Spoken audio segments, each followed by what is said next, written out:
La Côte d'Ivoire est désormais membre du mécanisme africain d'évaluation par les pairs, l'organe de l'Union africaine chargé de promouvoir la bonne gouvernance sur le continent.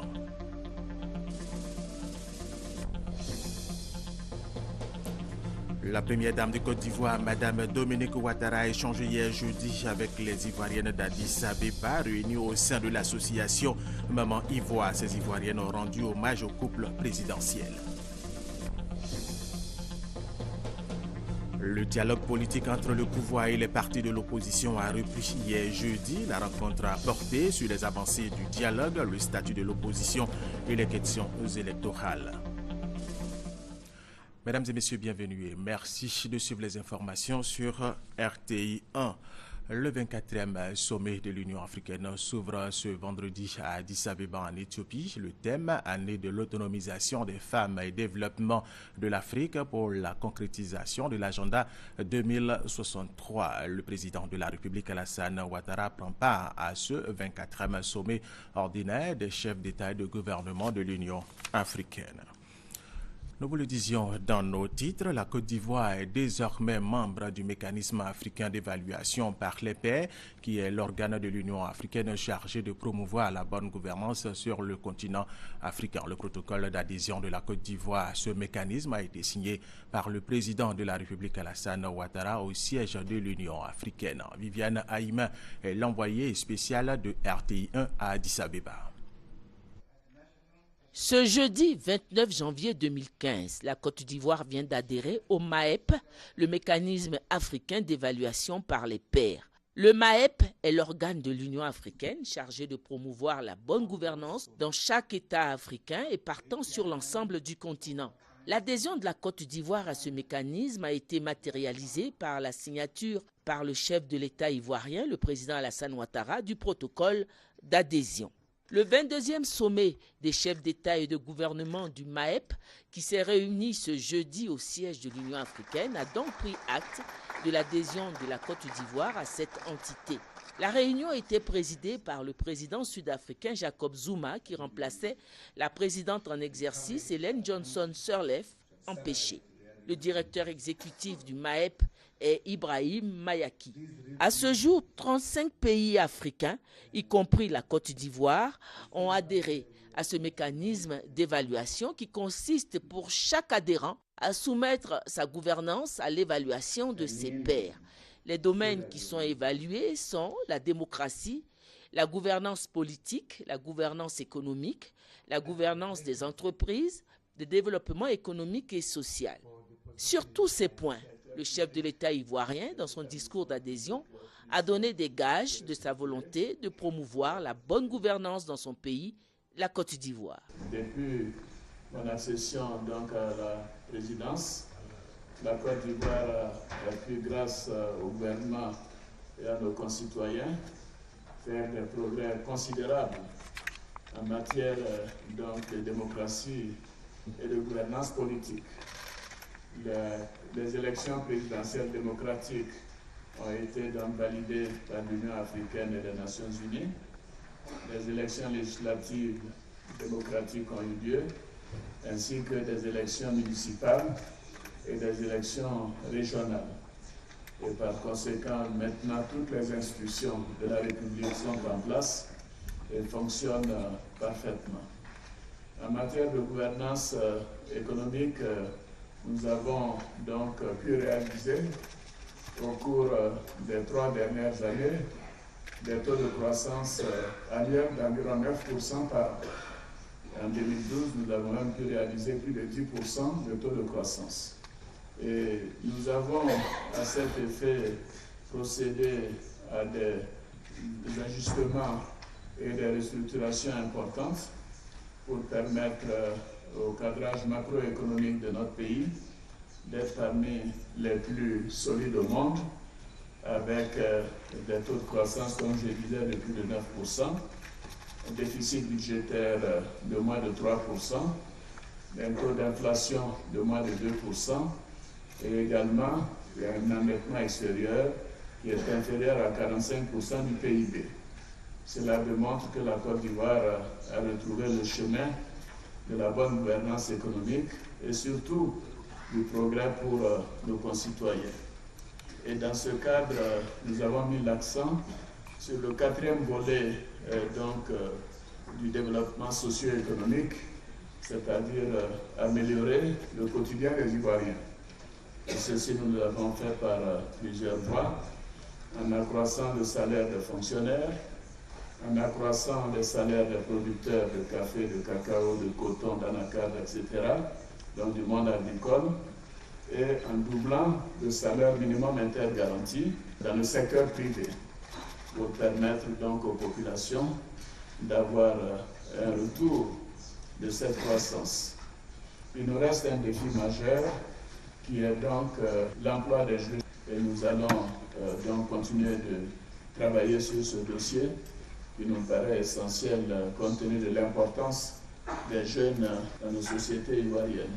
Votre discours est un hymne agréable à nos oreilles, a ajouté en guise de réponse le président Jacob Zuma, qui s'exprimait en anglais. L'adhésion de la Côte d'Ivoire à ce mécanisme africain d'évaluation contribuera, nous le croyons fermement, à son renforcement, a-t-il conclu. Le reste de la rencontre s'est poursuivi à huis clos. La première dame de Côte d'Ivoire, Madame Dominique Ouattara, qui en Éthiopie a échangé hier jeudi avec les Ivoiriennes d'Addis Abeba réunies au sein de l'association Maman Ivoire. Ces Ivoiriennes ont rendu hommage au couple présidentiel et exposé les difficultés auxquelles elles sont confrontées dans ce pays. Viviane Aïmer. À peine arrivée dans la capitale éthiopienne à l'invitation de l'Organisation des Premières Dames d'Afrique pour la lutte contre le VIH-Sida, en abrégé l'OPDAS, la première dame de Côte d'Ivoire, Dominique Ouattara, a accepté de rencontrer ce jeudi 29 janvier les Ivoiriennes vivant à Addis Abeba, regroupées au sein de l'association Maman Ivoire. Elles sont diplomates, épouses de diplomates, chefs d'entreprise, travailleuses dans les organisations internationales ou même sans emploi, mais toutes très attachées à la mère patrie, la Côte d'Ivoire. Cette fierté d'être ivoirienne, les mamans ivoires ont tenu à l'exprimer à leur première dame au 3e étage de l'hôtel Sheraton où elles ont été reçues. C'est l'épouse de l'ambassadeur de Côte d'Ivoire en Éthiopie, Madame Aboua Christiane, qui a pris la parole au nom des femmes ivoiriennes d'Addis Abeba. Elle a exprimé leur fierté d'être reçue avec spontanéité par la première dame de Côte d'Ivoire. Elle a saisi l'occasion pour rendre hommage à Madame Dominique Ouattara pour ses nombreuses actions en faveur des femmes et des enfants. Je voudrais vous dire à quel point nous sommes fiers d'avoir une première dame à votre image. Je voudrais également relever votre sensibilité et votre générosité qui vous ont poussé à créer la Fondation Children of Africa, le Fonds pour les femmes ivoiriennes, de même que votre projet d'hôpital pour les enfants malades. Pour sa part, la présidente des Mamans Ivoires a fait remarquer que c'est la toute première fois que les Ivoiriennes d'Addis Abeba sont reçues par une première dame de Côte d'Ivoire, d'où leur reconnaissance à Madame Dominique Ouattara. Elles ont par ailleurs égrené les difficultés auxquelles elles sont confrontées et elles ont souhaité pouvoir bénéficier, comme toutes leurs sœurs ivoiriennes, du Fonds d'appui aux femmes de Côte d'Ivoire, le FAFSI. Elles ont plaidé également pour la mise en application du nouveau statut des diplomates, statut dans lequel l'épouse du diplomate ivoirien est désormais rémunérée. Madame Dominique Ouattara, qui a écouté avec beaucoup d'attention ses sœurs d'Addis Abeba, leur a recommandé de respecter les lois de leur pays d'accueil. Puis, elle s'est félicitée de leur esprit coopératif et associatif et elle n'a pas manqué de leur donner des nouvelles de leur cher pays, la Côte d'Ivoire. Le pays va bien. La Côte d'Ivoire est en marche. J'espère que vous aurez l'occasion de venir à Abidjan, parce que vous allez voir, le pays est devenu magnifique. Vraiment. Il y a beaucoup d'infrastructures qui ont été construites. Il y a beaucoup de choses qui sont en marche. Il y a beaucoup de choses qui sont en route. Et je voulais vous dire que j'espère quand même que vous revenez au pays de temps en temps. Aux épouses des diplomates, elle a expliqué qu'elle a eu une vie presque similaire. Respectant un engagement de son époux, elle a dû quitter le monde des affaires pour se consacrer bénévolement et uniquement à l'humanitaire et à sa famille. Les membres de cette association sont repartis avec du chocolat ivoirien et la somme de 5 000 $ offert par la première dame pour leur association. Les mamans ivoires ont également offert des présents au couple présidentiel. Notons que la première dame avait à ses côtés la ministre de la Solidarité, de la Famille, de la Femme et de l'Enfant, Anne-Désirée Ouloto, et la ministre de la Santé et de la lutte contre le sida, Raymond Goudou Kofi. Revenons en Côte d'Ivoire où Daniel Kablan-Duncan, Premier ministre, ministre de l'économie, des finances et du budget, était hier matin face aux journalistes de la presse nationale et internationale pour sa 4e conférence qui avait pour thème croissance, développement économique, social et humain, voie royale vers l'émergence en 2020. Il a fait le bilan des activités du gouvernement et présenté les moyens de développement du pays. Et cela porte entre autres sur la diversification de la production dans divers secteurs d'activité. Noël Nyagno. Nous pensons que nos compatriotes ont droit à l'information et doivent comprendre les enjeux, les objectifs et les retombées des actions mises en œuvre pour mieux contribuer au développement de notre pays. Pour cette 4e expression du droit à l'information des compatriotes, Daniel Kablan-Duncan, Premier ministre, ministre du budget, de l'économie et des finances, a centré sa rencontre avec la presse nationale et internationale sur croissance, développement économique, social et humain, voie royale vers l'émergence. Or, 2020, c'est dans 5 ans. Quelles sont les recettes de la survenue de cette émergence? Daniel Kablan-Duncan voit une marche à 9 temps. Il s'agit entre autres d'assurer la stabilité macroéconomique, de consolider l'assainissement des finances publiques, de mettre en œuvre des réformes structurelles et sectorielles visant à améliorer la compétitivité de notre économie et à faire du secteur privé le principal moteur de la croissance, de développer sur l'ensemble du territoire national des infrastructures modernes, compétitives. Pour ces infrastructures économiques modernes et compétitives, des investissements ont été réalisés. Il s'agit entre autres du pont Henri-Konan Bédié, la mise à niveau de 30 000 km de route pour un coût total de 720 milliards environ. Autre composant sur cette voie royale de l'émergence, le secteur privé, le moteur de la croissance. Indicateur de la performance à ce niveau, la Côte d'Ivoire, 2 fois de suite, meilleur pays réformeur au monde. Dernier socle, la stabilité macroéconomique. Sur 3 ans, la Côte d'Ivoire a enregistré un taux de croissance fort, durable et inclusif de l'ordre de 9%. Et la réussite de l'eurobond 2014 a fini de convaincre les plus sceptiques. Au total, pour Daniel Kablan-Duncan, l'émergence dans 5 ans, c'est possible. Mais cela ne se fera qu'avec les hommes de qualité et en bonne santé. D'où la construction d'une série d'universités à l'intérieur du pays et la couverture maladie universelle. Tout ceci soutenu par une stabilité politique dans un environnement sécurisé. Le taux actuel étant de 2, c'est-à-dire un niveau équivalent à celui de New York ou Genève. Pour le Premier ministre ivoirien Daniel Kablan-Duncan, la Côte d'Ivoire poursuit son développement et ce développement va continuer avec les opérateurs économiques nationaux pour atteindre l'émergence, nous dit Adama Koné. S'il a adopté un style détendu au début et à la fin de son exposé, en saluant la victoire des éléphants la veille, le Premier ministre s'est voulu toutefois pragmatique sur certaines préoccupations. Par exemple, comment encourager les entreprises locales face à l'offensive menée vers les investisseurs étrangers. Pour Daniel Kablan-Duncan, les nationaux ne sont pas oubliés. Mieux, ils constituent un indicateur d'appréciation pour les bailleurs de fonds étrangers. L'investisseur étranger ne vient pas dans un pays si l'investisseur national n'est pas bien traité. Parce que souvent, il veut un partenaire. Et le partenaire, c'est le local. Et si c'est que le local est maltraité, bon, mais écoutez, il ne viendra pas. Mais donc, vous avez raison, il faut qu'on puisse mieux vous traiter. Vous savez qu'on a mis un groupe de liaison, c'était public, c'était privé avec vous, de manière à ce que nous puissions étudier ensemble. Disons que vos besoins, chaque fois d'ailleurs le président de la République bouge, il bouge avec les entreprises ivoiriennes. Lors de la rencontre qui a eu lieu au Maroc récemment, et le forum d'ailleurs qu'ont présidé donc les 2 chefs d'État, il y a eu 150 entrepreneurs ivoiriens, 550 entreprises ivoiriennes qui participaient. C'est vous dire que chaque fois qu'on bouge, surtout le président de la République, il part avec un plus grand nombre d'entreprises, de manière à ce qu'il y ait un partenariat entre donc, les entreprises étrangères et les entreprises ivoiriennes. Concernant les arriérés de la dette intérieure, le Premier ministre indique qu'ils seront payés. Il appelle cependant les opérateurs locaux à distinguer arriérés et passifs. Les passifs étant des dépenses engagées sans couverture budgétaire. Et l'État veut frapper fort contre cette pratique qui foule aux pieds les règles des finances publiques. Les fonctionnaires qui sont fautifs, s'ils sont dans la fonction publique, feront l'objet de sanctions. Parce qu'il est inacceptable que des fonctionnaires, sachant très bien qu'il n'y a pas de budget, engagent les dépenses.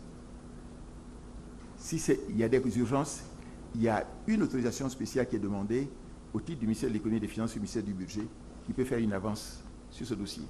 Mais on ne peut pas, alors qu'on sait qu'il n'y a pas de budget, tromper la clientèle et engager ses dépenses.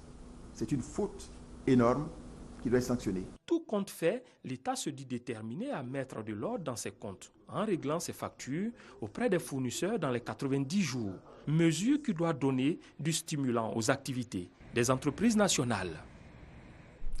Lors de cette conférence, le chef du gouvernement ivoirien s'est prononcé sur d'autres sujets d'actualité en Côte d'Ivoire, l'enlèvement des enfants, la couverture maladie universelle, l'interdiction du sachet plastique et les questions de pénurie d'eau dans le district d'Abidjan. Vénance Herman Niami a suivi également cette conférence. Voici son reportage.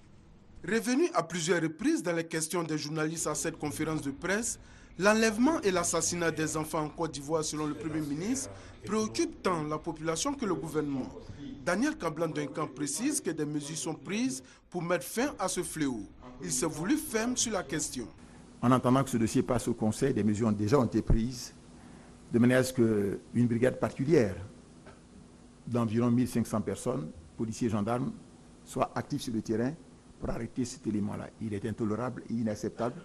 Quand on est dans un État comme la Côte d'Ivoire, ce genre donc, de choses puisse se faire donc, au XXIe siècle. Selon les derniers bilans du gouvernement, en moins de 2 mois, 25 enfants ont été retrouvés morts, mutilés. De quoi provoquer une psychose au sein de la population à qui il est demandé une vigilance accrue. 5 numéros verts ont été mis à leur disposition. Le 110, le 111, le 145, le 170 et le 116. Et sachez que RTI1 va rediffuser cette conférence du Premier ministre et entièrement sur RTI1, bien sûr, c'est tout à l'heure à 15h30.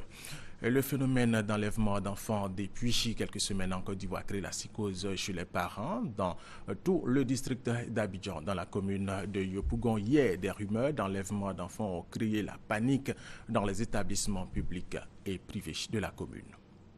11h30, nous sommes à Yopougon. Notre équipe sillonne établissements publics et privés. Le constat est le même partout. Point d'élèves. La raison, une rumeur faisant état d'enlèvement d'enfants. À 10h, voilà. On a reçu les parents, quelques parents, et ils ont demandé à prendre les enfants. Quand on leur aurait dit que les gens sont en train d'enlever les enfants dans des écoles. Nous avons recoupé les informations partaient là. Est-ce que c'était vrai? Donc on s'est rendu compte que c'était des informations sans fondement. Entre rumeurs et réalité, les parents, eux, ne veulent prendre aucun risque. C'est la psychose. Ils préfèrent ramener leurs enfants à la maison. Rumeur ou vérité?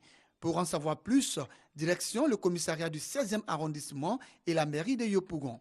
Impossible d'avoir des interlocuteurs. Le phénomène d'enlèvement d'enfants est certes réel, mais les populations sont invitées à garder le calme et à dénoncer tout cas suspect.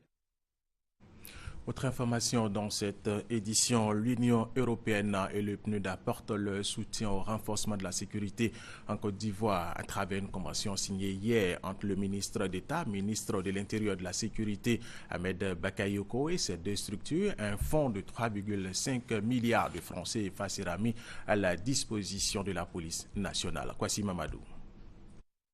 Une signature de convention en signe de satisfecit entre l'État de Côte d'Ivoire, l'Union européenne et le PNUD, Programme des Nations Unies pour le développement. Dans le cadre du projet d'appui à la réconciliation de la population et la police nationale, un prêt de 980 millions de francs CFA a été octroyé à la Côte d'Ivoire pour la réhabilitation et l'équipement de 7 commissariats de police et un district de police, tous à Abidjan. Satisfaits des résultats de ce projet, les deux partenaires au développement s'engagent pour un autre projet, celui d'un appui à la restauration du dialogue socio-sécuritaire, d'un montant global de 5,5 millions d'euros, soit 3,6 milliards de francs CFA. Ce projet va permettre la réhabilitation et l'équipement de 20 commissariats de police, 10 districts et 12 préfectures de police. À cela va s'ajouter le volet formation. De même que l'installation de bureaux d'accueil des victimes de violences qui que ce soit des violences de nature sexuelle au détriment des femmes et des personnes vulnérables. Ces bureaux d'accueil se trouveront au sein de commissariats qui seront réhabilités. Aussi la mise à disposition de 13 véhicules de transport d'unité, de 52 véhicules d'intervention, de 277 radios portatives, de 70 kits informatiques et bureautiques et de plus de 1000 kits de protection seront acquis dans le cadre de ce projet pour une performance accrue de la police nationale de Côte d'Ivoire. Le ministre d'État, ministre de l'Intérieur et de la Sécurité, exprime la satisfaction de l'État de Côte d'Ivoire. Selon Ahmed Bakayoko, l'appui des partenaires de développement a permis de réduire le taux d'insécurité et d'assurer l'état de droit sur l'ensemble du territoire national. Partout où nous avons donné des moyens, nous avons eu des résultats. Nous avons amélioré la capacité de réaction de nos forces. Nous avons réduit les temps d'intervention. Nous avons, par la formation, amélioré l'accueil au public. Nous avons su instaurer une confiance entre les populations et la police. Dans le cadre du projet d'appui à la restauration du dialogue socio-sécuritaire, 20 véhicules de type 4x4 et 19 motos ont été remis séance tenante à la police nationale. Des engins qui seront remis aux différents services de la police nationale à l'intérieur du pays. Les élèves sous-officiers de première année promotion 2013-2015 de l'École nationale de gendarmerie ont été présentés hier jeudi au drapeau après leur formation commune de base. Et c'était en présence du ministre auprès du président de la République chargé de la Défense, Paul Kofi Kofi. Reportage Hamza Diaby. 180 jours d'intenses efforts physiques, intellectuels et moraux. Ces 698 néophytes, hier, peuvent être fiers d'être militaires aujourd'hui. Sans contrainte, ils ont décidé de se donner corps et âme à la patrie. Ils sont présentés au drapeau de l'État ce jour pour marquer la fin de leur initiation, mais aussi la conclusion d'un pacte entre eux et la nation. Vous êtes maintenant engagés au service de la Côte d'Ivoire. En conséquence, vous êtes chargés de la défendre partout où besoin sera.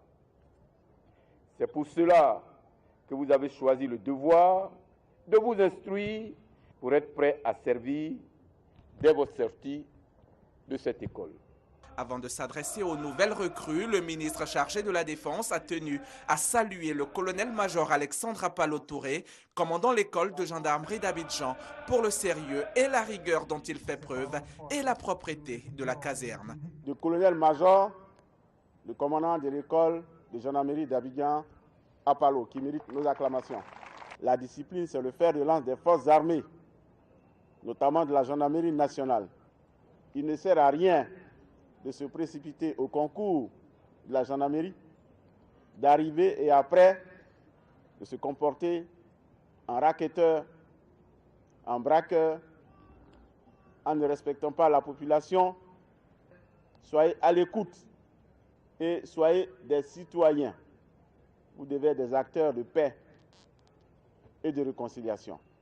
Et puis, comme annoncé, la maréchaussée vient de tourner une page de son histoire en intégrant pour la première fois dans ses rangs 4 femmes officiers. Elles sont issues de l'école des officiers de Zambakro et c'est l'allure fière qu'elles composent aujourd'hui la garde du drapeau. Le troisième grand titre de cette édition, le dialogue politique entre le pouvoir et les partis de l'opposition, a repris hier jeudi. La rencontre a porté sur les avancées du dialogue, le statut de l'opposition et les questions électorales. Michel Digré. L'heure est arrivée pour le gouvernement et l'opposition de poser des actes forts afin de booster le processus de réconciliation nationale. C'est en ces termes que le ministre d'État, Aossou Jano, a planté le décor de cette rencontre qui marque la reprise du dialogue politique. Le gouvernement, pour sa part, s'inscrit dans cette dynamique. Selon Aossou Jano, en témoignent les initiatives déjà prises et celles à venir. Vous constatez avec nous tous qu'au niveau judiciaire, chaque jour que Dieu fait, il y a une amélioration, la libération de certains prisonniers, le dégel des comptes.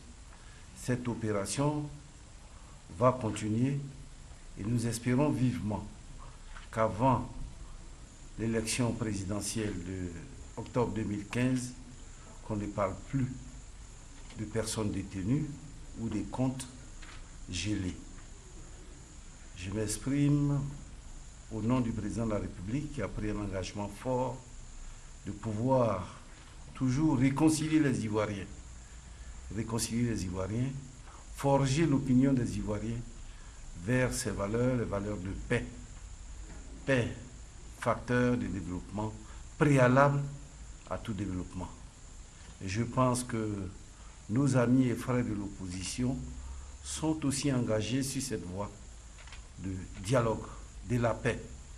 Nous avions ce défi à relever pour pouvoir bâtir une Côte d'Ivoire meilleure, une Côte d'Ivoire paisible.